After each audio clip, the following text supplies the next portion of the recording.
تقریبا 3 بجے باندې شروع کړو 3 بجے باندې اله میلا مشین درې سیټ شو کنه 4 سیټ شو 3 بجے کې تقریبا 4 گز میلون دی لورو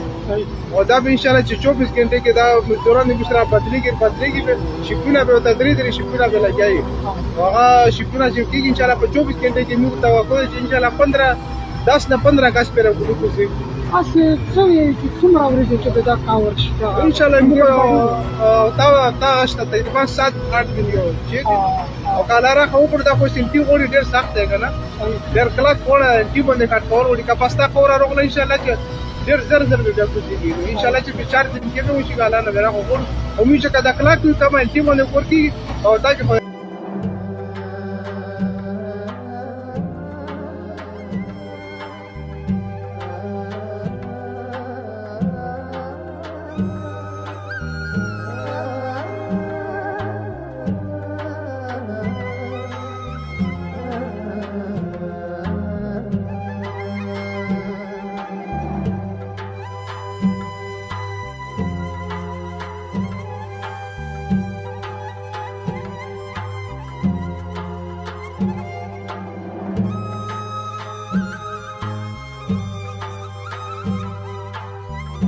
السلام علیکم ملګرو حکمت جان ما امید لرم چې ټول واروغه او جوړ او د ژوند په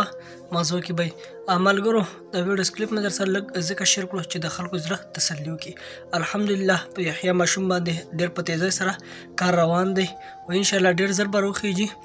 کم کسان چې په دردېدلي دي څومره درد او تکلیف یې زړه ته رسېدلی دی نو هغه کسان به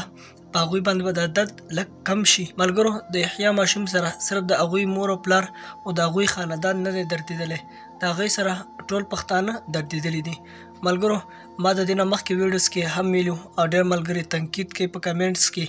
چېرې تاسو چې دا څه کوئ کومې ویډیوز چې کوئ دا د خپل پیج دپاره کوئ خپل ویورز دپاره کوئ خپل فالوورز دپاره کوئ تاسو پرې خفه نه نو الله دې نه کړي ملګرو بل چا په درد باندې دردېږو د بل چا په غم باندې خفه کېږو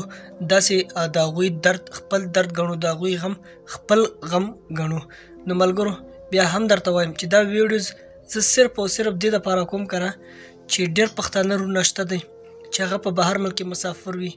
داسې خپل ځینې داسې بهر ملک وي لکه افغانستان شو داسې بل اسلامي ملک شو هغه کې کسان هغوی په ځل باندې ورسره هم درد او تکلیف وي او تاسو ته خو ښه پته چې زموږ ځینې چینل والا داسې دي چې هغوی غلط راپورټینګ کوي د هغې غلط په راپورټینګ په وجه باندې د هغوی خلکو ته نور هم درد او تکلیف رسي نو ملګرو